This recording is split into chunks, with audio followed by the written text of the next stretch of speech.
Bonjour à tous, bienvenue dans cette nouvelle édition de 17h, un journal qui vous est co-présenté par les Master 2 en journalisme de l'Université catholique de Lille. Et avec moi aujourd'hui pour vous présenter ce journal, Caroline Delattre. Bonjour Caroline. Bonjour Victoire. Alors dans l'actualité du 19 décembre, la mobilisation chez les policiers, l'impact économique du mouvement des Gilets jaunes sur les commerces, la nouvelle vidéo choc de L214, notre agenda sorti pour les vacances de Noël. Mais d'abord, c'est officiel, Ascoval vient d'être repris. Oui, le tribunal de grande instance de Strasbourg a validé aujourd'hui la reprise. C'est le groupe franco-belge Altifort, unique candidat, qui récupère avec une aide financière de l'État, une nouvelle saluée par le ministre de l'économie Bruno Le Maire. La colère gronde chez les policiers. Plusieurs syndicats et associations ont appelé à manifester.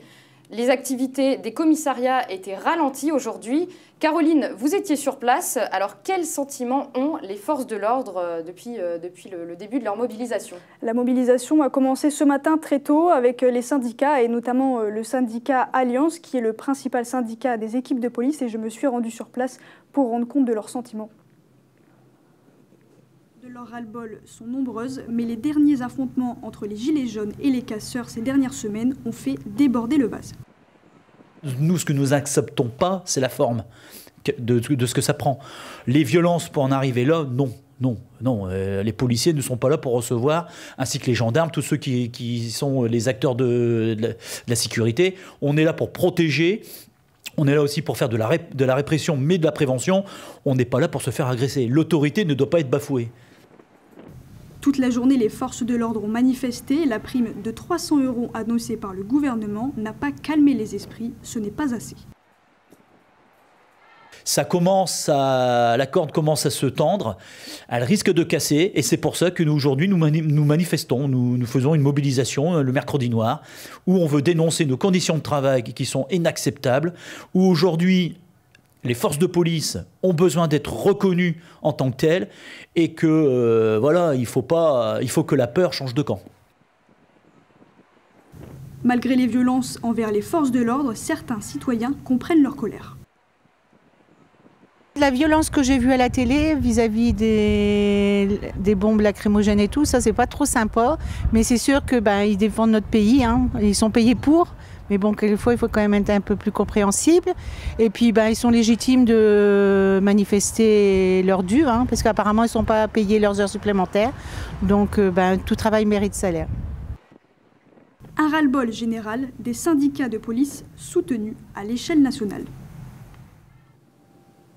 Alors Caroline, quelles actions prévoient prochainement les policiers? Alors les policiers aujourd'hui, comme dit dans le reportage, étaient plutôt cloîtrés dans les différents commissariats de police pour justement marquer leur mécontentement. Mais si le gouvernement d'ici ce soir ne décide pas de changer sa ligne directive, ils descendront demain dans les rues pour manifester physiquement et montrer aux citoyens à quel point leur métier est difficile en ces temps de fin d'année. Ils ne vont donc pas seulement ralentir leur activité. Non. Scène de violence chez les Gilets jaunes. L'un d'entre eux a été interpellé à Dunkerque pour avoir violenté un chauffeur routier. L'homme de 46 ans participait à un blocage sur le rond-point du Parapluie, un lieu stratégique des Gilets jaunes du Nord depuis le début du mouvement. D'après la police, les manifestants auraient demandé au chauffeur routier d'arrêter son camion. Il l'aurait forcé à sortir de son véhicule et un gilet jaune lui aurait donné un coup de poing. L'homme est toujours en garde à vue actuellement. Après les impacts des gilets jaunes dans les grands centres commerciaux, comme nous avions pu vous le présenter dans le magazine T'as vu, cette fois-ci, Charlie Kreter et Valentin Delepol se sont rendus dans les petits commerçants qui sont victimes d'un impact sur leur chiffre d'affaires de 40 à 70%. Reportage de Charlie Kreter et Valentin Delepol. Pour la première fois en 20 ans, les commerces vont mal. Habituellement, décembre est le mois le plus rentable pour les commerçants. Suite au mouvement des gilets jaunes, c'est un impact sévère sur l'économie. Le mois de décembre chez moi, c'est 4 fois un mois moyen. Économiquement, tout le monde l'a senti. On l'a senti dès le premier samedi. Si ma mémoire est bonne, c'était le 17 novembre. C'était annoncé blocage général, etc. Et effectivement, ce samedi-là, on a eu très peu de monde. Maintenant, on arrive à récupérer une partie de la clientèle sur les autres jours de la semaine. Et dans les périodes de très forte affluence, qui est perdu, très difficile à récupérer. En période de faible affluence, sur un mois normal, on y arriverait plus facilement. Là, c'est très compliqué. Cette boutique de prêt-à-porter pourrait fermer si le mouvement perdure. En 5 ans d'existence, décembre est le pire mois en termes de bénéfices, avec moins 40% du chiffre d'affaires. C'est le pire mois de toute ma carrière. Le mois de décembre, c'est le pire mois. Normalement, le mois de décembre, si vous préférez, c'est le mois le plus haut, avec juin quand même, qui reste quand même un bon mois avec les soldes. Si ça recommence le même cinéma janvier, février, mars, ça va être de plus en plus compliqué, quoi, quand même. Hein. En revanche, cette librairie a ouvert ses portes il y a 6 semaines pendant les manifestations des Gilets jaunes. La patronne de ce commerce lillois estime ne pas être impactée. C'est vrai que l'inquiétude, elle vient plutôt finalement, alors soit des commerces voisins ou soit de notre nouvelle clientèle. C'est vrai qu'on nous pose beaucoup la question et on a l'impression que finalement l'angoisse, elle vient plutôt des personnes extérieures, voilà, qui s'inquiètent. Par exemple, ma famille, etc., s'inquiète un petit peu les jours de grandes manifs. J'ai pas l'impression qu'on soit particulièrement impacté, nous, au niveau de la librairie. Lille est l'une des rares grandes villes à ne pas avoir subi trop de casse. A contrario, à Paris, la mairie va débloquer 1 million d'euros pour les commerçants sinistrés. Des chevaux blessés, suspendus par des sabots et égorgés au couteau. C'est ce que montre la nouvelle vidéo choc publiée par L214. Selon l'association de défense des animaux, plus de 13 000 chevaux auraient été abattus en 2016. La moitié seraient des chevaux de course blessés ou en fin de carrière. L'association dénonce les méthodes utilisées dans cet abattoir du Jura. L'abattoir assure pourtant respecter les règles sanitaires. Il a d'ailleurs déposé plainte contre l'association. Et tous les jours, en France, la pollution de l'air est évaluée par l'organisme Atmo. À Lille, on appelait les médias cette semaine au 60e jour qui dépassait le seuil de pollution. Une information qui fait réagir, mais qui n'est pas forcément exacte. Antoine Zietlicki et Armand Lavenne, au reportage. Il a lancé l'info avec en titre un 60e pic de pollution à Lille, vite relayé par d'autres sites d'information. En fait, Lille connaissait son 28e jour en alerte.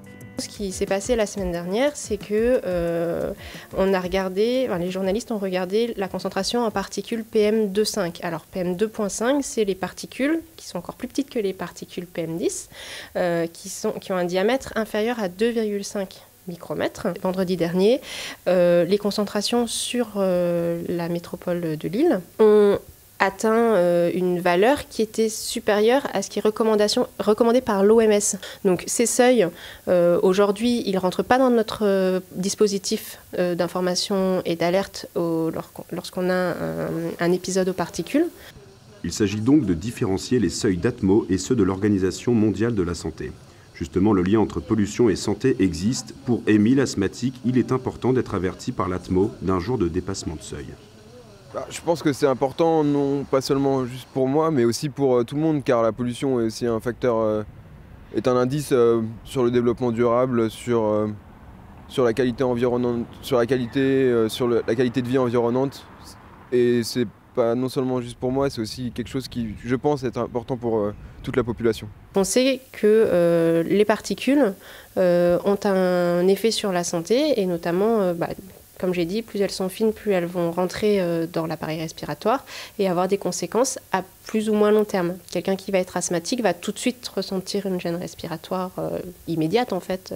Par contre, quelqu'un en bonne santé, au fur et à mesure, ces particules vont s'accumuler dans les poumons et peuvent avoir des conséquences sur la respiration. Depuis 2007, la qualité de l'air s'est améliorée dans la région et dans toute la France. Elle reste pourtant la cause de 48 000 décès prématurés par an, près de 3 500 pour la simple région des Hauts-de-France. Et après plusieurs scandales, une nouvelle tempête déferle sur Facebook, mise en cause notamment la revente d'informations personnelles des utilisateurs du réseau social à destination de Amazon, Netflix, Spotify ou encore Microsoft. Une enquête menée par le quotidien New York Times qui a épluché pas moins de 270 pages de documents internes accablants, des révélations qui remettent en cause les engagements du respect des données suite au scandale notamment de Cambridge Analytica. Qui dit fête de fin d'année dit solidarité. L'association Un cadeau pour un charclos organise pour la 4e année consécutive une collecte de biens et de nourriture durant tout le mois pour les personnes en difficulté. Charlotte Huguer et Clara Lefebvre-Manon sont partis à la rencontre des bénévoles. C'est à grand renfort de scotch de papier craft que les bénévoles s'activent. Tout au long du mois de décembre est organisée une collecte de biens et de denrées pour les personnes en difficulté. Une initiative solidaire plus que nécessaire en cette période de fête. Et le but en fait, c'est pendant toute la période de Noël de distribuer des cadeaux pour les SDF de Lille, les sans-abri, les personnes dans le besoin. Donc en fait, on va récolter pendant tout le mois de décembre des cadeaux dans plusieurs points de collecte à Lille. Et en fait, donc c'est que des dons.